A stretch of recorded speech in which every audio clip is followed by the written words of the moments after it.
बहुत समय पहले मालवा के प्राचीन राज्य में एक भक्त राजा इंद्रद्युम्न राज करते थे।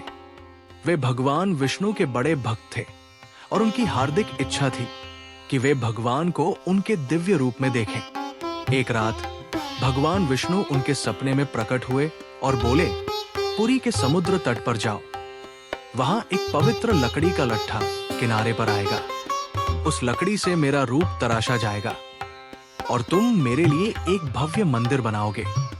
खुशी से भरे राजा इंद्रद्युम्न पुरी के लिए निकल पड़े। कई दिन बीते और जैसा भगवान ने कहा था, एक विशाल चमकदार लट्ठा समुद्र तट पर आया जो राक्षस ने हनुमान जी को चुनौती दी।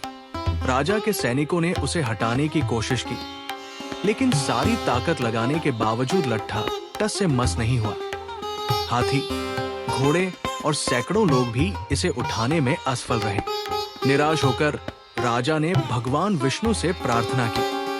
तभी एक बूढ़ा बढ़ी उनके पास आया और बोला, मैं इस लकड़ी से दिव्य मूर्तियां तराश सकता हूं, लेकिन आपको वादा करना होगा कि 21 दिनों तक आप मुझे बंद कमरे में काम करने के दौरान परेशान नहीं करेंगे। राजा मान गए और वो बढ़ी, जो माना जाता है कि स्वयं भगवान विश्वकर्मा थे, काम शुरू करने लगा। 2 हफ्तों तक कमरे से छेनी चलने की आवाज आती रही, लेकिन फिर अचानक चुप्पी छा गई। रानी बेचैन हो उठी और राजा से बढ़ी को देखने की गुजारिश की। अपनी उत्सुकता रोक न पाकर इंद्रद्युम्न ने 21 दिन पूरे होने से पहले दरवाजा खोल दिया। अंदर का दृश्य देखकर वे स्तब्ध रह गए। बढ़ी गायब हो चुका था और वहां 3 अधूरी लकड़ी की मूर्तियां खड़ी थी। भगवान जगन्नाथ बड़े गोल नेत्रों और बिना हाथों के, उनके भाई बलभद्र और उनकी बहन सुभद्रा। राजा अपने अधीर स्वभाव पर पछताते हुए घुटनों पर गिर पड़े।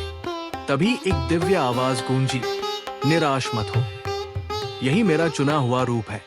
मैं जगन्नाथ के रूप में रहूंगा, विश्व का स्वामी, और हर उस भक्त को आशीर्वाद दूंगा जो मुझसे प्रेम करता है, चाहे वो कितना भी अपूर्ण क्यों न हो। प्रेरित होकर इंद्रद्युम्न ने पुरी में भव्य जगन्नाथ मंदिर बनवाया। तीनों देवताओं को वहां स्थापित किया गया और आज तक उनके अनोखे रूप भक्तों को याद दिलाते हैं कि भगवान हमें हमारी कमियों सहित स्वीकार करते हैं।